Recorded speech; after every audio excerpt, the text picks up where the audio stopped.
Gold did not save Spain. It seduced it. Picture the Atlantic horizon opening at dawn, sails appearing like ghosts, hulls riding low under impossible weight. Ships return not with food or tools, but with silver stacked in crates, coins packed so tightly they seem a hum. Church bells ring across port cities. Crowds gather. Officials rush inventories. Vault doors swing open. This is what victory looks like, or so it seems. To the outside world, Spain appears chosen, favored by fortune, shielded by faith, rich beyond anything Europe has known. Yet this story begins with a contradiction that is easy to miss when the treasure is still warm from the sun. The wealth arrives faster than the work. The power arrives without production. And that difference matters more than anyone understands at the time. Spain's rise is not built the way other powers are built. It does not begin with factories, skills, or slow accumulation. It begins with extraction. Resources pulled from the ground elsewhere and delivered straight into royal hands. No long learning curve. No painful reform. Just arrival. That changes how an empire thinks. When money comes without effort, effort starts to feel unnecessary. Discipline looks old-fashioned. Planning feels optional. Think about that. What happens when a state starts to believe its income is proof of its strength rather than a test of it? Spain never pauses to ask that question. The gold keeps coming, and the answers seem obvious. Inside royal chambers, the effect is immediate. Expectations rise overnight. Armies are expanded. New regiments are formed. Soldiers are paid in advance for wars not yet fought. Fleets grow larger, not leaner. Palaces stretch outward, stone by stone, as if permanence itself can be purchased. Court life swells with ceremony, titles, and obligation. Each new shipment of silver reinforces the same assumption. There will always be more. Tomorrow's wealth is treated as if it already exists. Today's spending becomes tomorrow's problem.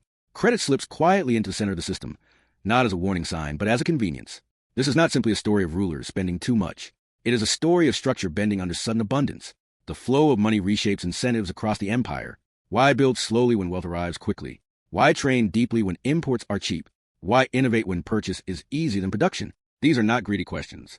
They are logical questions inside a distorted system. Gold does not just fill coffers. It rewires behavior. It teaches the empire to consume before it learns to create. And once that lesson settles in, it is difficult to unlearn. Spain's leaders come to see money as a substitute for capacity. If a problem arises, it can be paid away. If a rival threatens, mercenaries can be hired. If supplies run short, foreign merchants will sell what Spain does not make. Every challenge seems solvable with silver. That illusion is powerful. It creates confidence without competence. The empire begins to run on anticipation instead of capability. As long as the ships arrive, the system appears stable. As long as silver crosses the ocean, reality can be postponed. Outside observers are impressed. Rival courts whisper about Spain's inexhaustible riches. Allies depend on its funding. Enemies fear its reach. Maps are redrawn with Spanish power in mind. Control of trade routes, influence over Europe, dominance of distant seas. All of it seems secure. But beneath the spectacle, something crucial is missing. Wealth is entering the system, but it is not circulating in ways that build strength. It passes through quickly, like water through sand. Spain spends what it receives almost as fast as it arrives. The empire looks rich, yet it is always short of cash. That paradox is the first quiet warning. The deeper problem lies in what the gold replaces. It replaces patience. It replaces reform. It replaces the slow, uncomfortable work of building productive foundations. Other states struggle. They argue over taxes. They invest in skills. They fight inefficiency. Spain skips those stages. The silver makes them seem unnecessary. When resources fall from the sky, the pain that teaches restraint never arrives. The empire grows accustomed to solving structural problems with temporary solutions. Each shipment reinforces a habit. Each success makes change less likely. Think about the psychological shift this creates. A state that expects constant arrival begins to fear interruption more than weakness. The goal becomes protecting the flow, not improving the system. Fleets exist to guard treasure routes. Armies fight to maintain access. Policy revolves around continuity of extraction. Spain's power becomes tied to a single assumption, that tomorrow will look like today. That assumption is never questioned publicly. Why would it be? The evidence seems overwhelming. Vaults are full. Coins are real. Victories are visible. Doubt has no place in a court built on abundance. Yet abundance carries its own costs. Money arriving too quickly creates pressure to spend. Idle wealth attracts obligation. Every coin in the treasury invites a demand. Nobles expect rewards. Allies expect subsidies. Armies expect pay. Wars become easier to start because they appear affordable. Each conflict feels justified because the resources seem endless. Over time, spending becomes a default response to uncertainty. The empire stops asking whether it should act and starts asking only whether it can pay. That is a dangerous shift. Credit quietly amplifies this pattern. Lenders appear eager, confident that future shipments will cover today's loans. The crown borrows against silver, not yet mined, not yet shipped, not yet counted. On paper, it makes sense. The wealth is coming anyway. Why wait? But credit changes the timeline of consequence. Decisions that once required restraint now carry delayed costs. Mistakes are hidden behind future arrivals. Risk feels abstract. Accountability fades. The empire learns to live slightly ahead of itself, then far ahead, then dangerously so. This is where the curse takes shape, not in a single moment, but in a mindset. Spain begins to confuse possession with production, income with resilience, appearance with strength. Gold becomes a signal that everything is working, even when foundations are quietly eroding. The economy bends around arrival rather than output. Skills stagnate. Industry remains secondary. Trade becomes one-sided. Spain buys what it does not make and pays with silver it did not earn through production. The system holds, but only as long as the flow continues. The stakes cannot be higher. Control of Europe depends on sustained power. Dominance of trade routes requires constant investment. A global empire demands logistics, discipline, and adaptation. These things are not bought once. They are built continuously. Spain believes money can replace that process. For a time, it seems correct. Success reinforces belief. Each year without collapse feels like proof. But structural weakness does not announce itself. It accumulates quietly, patiently, waiting for pressure. Imagine an empire standing on a vast store of treasure, yet increasingly unable to support itself without it. Imagine a system that looks powerful from a distance but depends on uninterrupted arrival to function. That is a tension at the heart of Spain's story. The richest empire on earth is becoming fragile in ways no one wants to see. Its strength is real but conditional. Its wealth is immense but misaligned. And its future is being shaped not by what it builds, but by what it expects. This is not a morality tale about excess. It is an economic story about incentives and structure, about how money moves, and what happens when that movement bypasses effort, industry, and skill. Spain's leaders are not uniquely foolish. They are responding to a system that rewards spending over saving and arrival over production. The tragedy lies in how long the illusion holds. Long enough for habits to harden. Long enough for alternatives to disappear. Long enough for dependence to become normal. By the end of this chapter, Spain stands at the height of its power, admired and feared in equal measure. Its fleets dominate seas. Its armies shape borders. Its treasury glitters with metal pulled from distant ground. Everything looks secure. Yet the central question now hangs over the empire, heavy and unanswered. How did a state with so much wealth begin building a future so fragile? The answer does not arrive with a battle or a disaster. It is already embedded in the flow of gold itself, waiting to reveal its cost. At first, the illusion is flawless. Spain's cities swell with stone and ceremony. Cathedrals rise higher, their facades carved with confidence. Palaces spread outward, room after room, each one a statement that power has settled in for good. Streets filled with imported goods. Silks, spices, metals, and luxuries arrive from every direction. Coins circulate so widely that money itself seems ordinary. From the outside, this looks like prosperity perfected. Spain's kings command armies larger than any in Europe. Their fleets stretch across oceans. Their banners fly in ports most rivals have never seen. Silver from overseas mines becomes the engine of empire, financing wars, diplomacy, and prestige on a scale no competitor can match. To foreign courts, Spain appears unstoppable. Its resources seem infinite. Its reach seems permanent. When conflicts erupt, Spain pays for soldiers before others can raise them. When alliances are needed, Spain funds them. When enemies hesitate, they do so because Spain can afford not to. This is what power looks like in the early modern world. Visible, funded, and relentless. The empire's strength is measured in motion. Ships sailing, armies marching, money changing hands. Few ask where the strength is coming from. Fewer still ask whether it can last. Inside the empire, the picture is quieter and more complicated. The silver that fuels Spain's rise does not linger. It flows in and flows out again, almost immediately. Merchants from abroad arrive to sell what Spain does not produce. Bankers extend credit against future shipments. Foreign suppliers become essential partners in keeping the empire running. Spain consumes what others make, paying with metal pulled from distant ground. The economy shifts subtly but decisively. Production becomes secondary. Purchase becomes primary. Why build workshops when imports are cheaper? Why invest in skills when money solves shortages faster? Crafts begin to fade. Local industries struggle to compete with foreign goods backed by stronger manufacturing bases. Farmers face rising costs as prices climb. Wages lag behind inflation, squeezing those who work for a living. Silver floods the market, and its value thins. Prices rise not because goods are better, but because money is everywhere. This is not immediately catastrophic. It is gradual, almost invisible, but it changes incentives at every level. Those who trade and finance thrive. Those who produce struggle. The empire drifts from being a maker to being a buyer. Inflation quietly erodes trust in currency. A coin no longer means what it did a generation earlier. Saving becomes harder. Planning becomes riskier.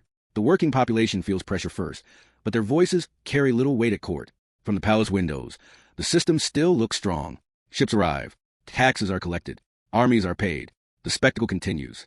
As long as silver keeps crossing the ocean, the illusion holds. Spain's leaders learn an important lesson from this period, though they never name it. Appearances matter more than structure. As long as power looks convincing, it works. Rivals fear Spain's wealth. Allies depend on it. Creditors chase it. Confidence feeds on itself. Each successful year reinforces a belief that the system is sound. When money arrives easily, caution feels unnecessary. Reform feels disruptive. Why fix what appears to be working? Credit becomes a quiet enabler of this mindset. Lenders grow comfortable with Spain's expected income. Loans are issued against shipments not yet landed. Future silver is turned into present spending. The empire begins to live slightly ahead of itself, smoothing over shortfalls with borrowed confidence. It feels rational. It feels efficient. It feels modern. Debt is not yet seen as weakness, but as proof of trust. After all, only a powerful state can borrow so much. This borrowing changes how decisions are made. Wars that might once have required careful calculation now feel affordable. Conflicts stretch longer because payment can be delayed. Losses are absorbed by future arrivals.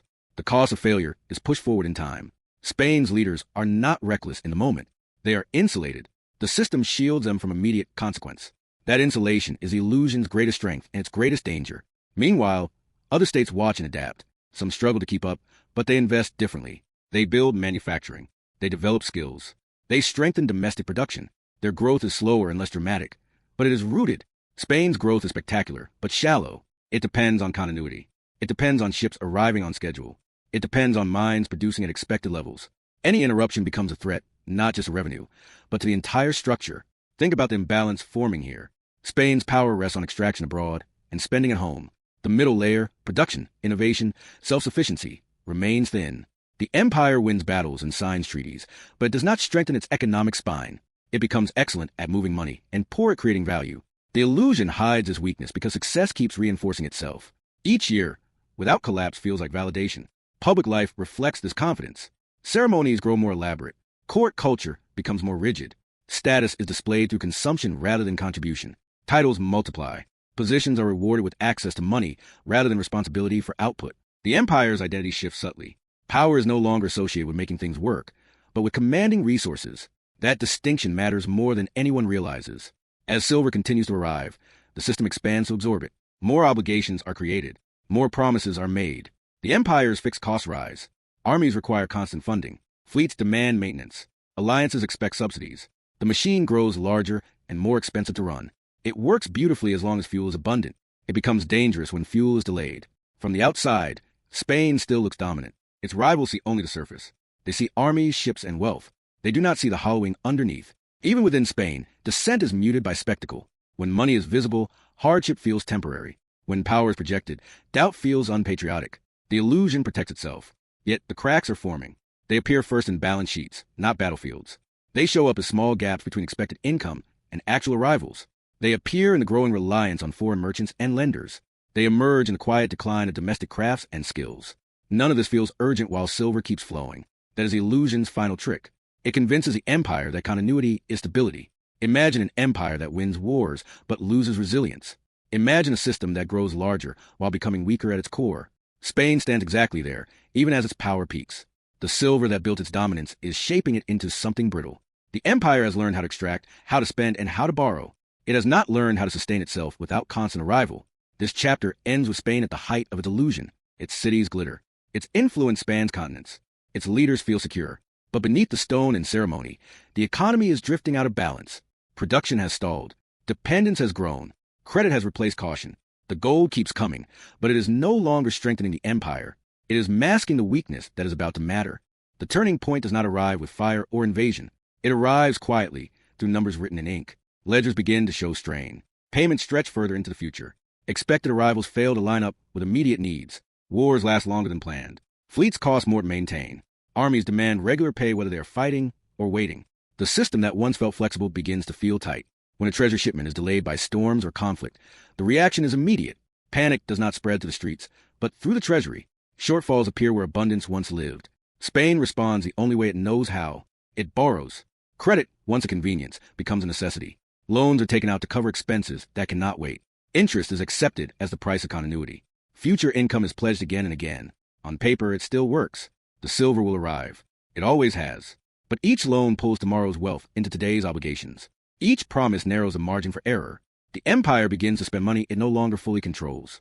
Defaults follow, not as a single collapse, but as a pattern. Payments are postponed. Agreements are restructured. Confidence wavers and returns then wavers again. Each time, lenders demand more assurance. Interest rates rise. Terms tighten. Spain's access to money remains open, but at a growing cost. Foreign financiers gain leverage, not through conquest, but through contracts. The empire's financial freedom shrinks, even as its political ambition remains unchanged. This is the core mechanism of decline. Dependency replaces control. Spain extracts resources abroad, borrows against them at home, and pays much of the value to outsiders. Silver enters the empire already spoken for. By the time it reaches the treasury, much of it belongs elsewhere. What remains is not enough to cover expanding obligations. The system feeds itself, but it no longer strengthens itself. Think about that. Wealth is arriving, yet the state feels poorer with each cycle. Meanwhile, the structural weaknesses deepen. Domestic industry never catches up. Innovation lags behind rivals who invest steadily in skills and production. Spain continues to import what it does not make, paying higher prices with devalued currency. Inflation persists. Wages struggle to keep pace. The productive base remains thin. When money is abundant, these flaws hide easily. When money tightens, they become impossible to ignore. The empire's power becomes increasingly theatrical. Armies look formidable on paper, but recruitment strains appear. Fleets exist, but maintenance suffers. Equipment ages. Logistics fray. Resources are spread thin across commitments made years earlier under different assumptions. The appearance of strength remains, but the substance erodes. Spain is still feared, but less respected. Rivals sense opportunity. Allies sense hesitation. The feedback loop tightens. Easy money in the past discouraged reform. Delayed reform deepened dependence. Dependence now demands even more money. To maintain its position, Spain doubles down on the very system that is weakening it. More borrowing, more extraction, more reliance on continuity. Each choice feels necessary. None feel optional. The empire is no longer steering. It is reacting. External shocks accelerate the process. Wars disrupt shipping lanes. Blockades slow arrivals. Mines yield less than expected. None of these events are unprecedented, but their impact is magnified by fragility. There is no cushion, no diversified economy to absorb the blow. When income dips, obligations do not. Payments still come due. Soldiers still expect wages. Creditors still demand interest. The empire discovers it has built a system that only works under perfect conditions. Confidence begins to crack. Lenders grow cautious. Allies hedge their bets. Decisions that once felt bold now feel risky. Spain's leaders face a narrowing set of options. Cut spending and risk unrest. Raise taxes and risk resistance. Borrow more and deepen dependence. None of these choices address the underlying problem. They only manage symptoms.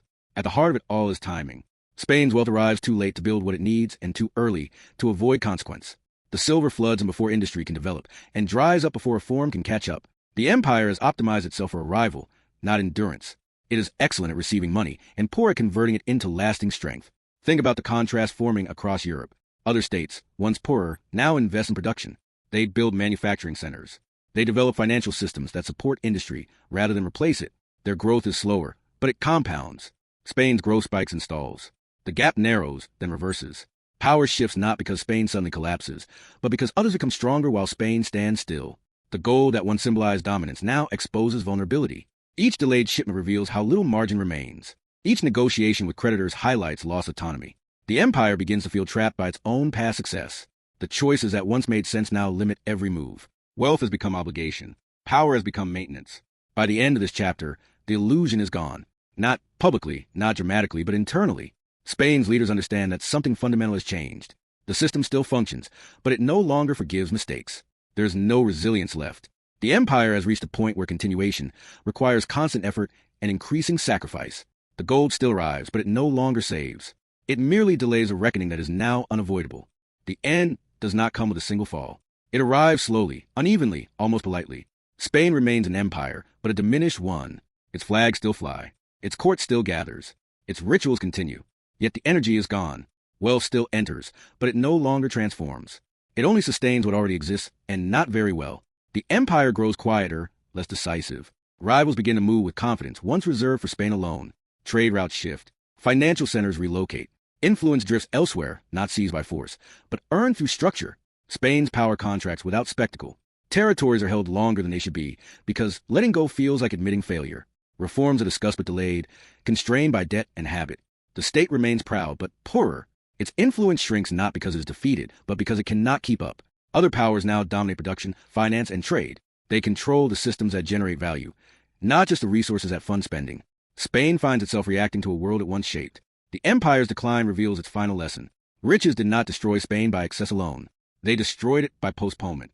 Hard choices were delayed, not avoided. Structural weaknesses were hidden, not fixed. When the bill finally came due, there was no surplus of skill, industry, or flexibility to pay it. Wealth had replaced discipline. Consumption had replaced capacity. Credit had replaced control. By the time the silver slowed, it was too late to rebuild what had been neglected. Think about the difference.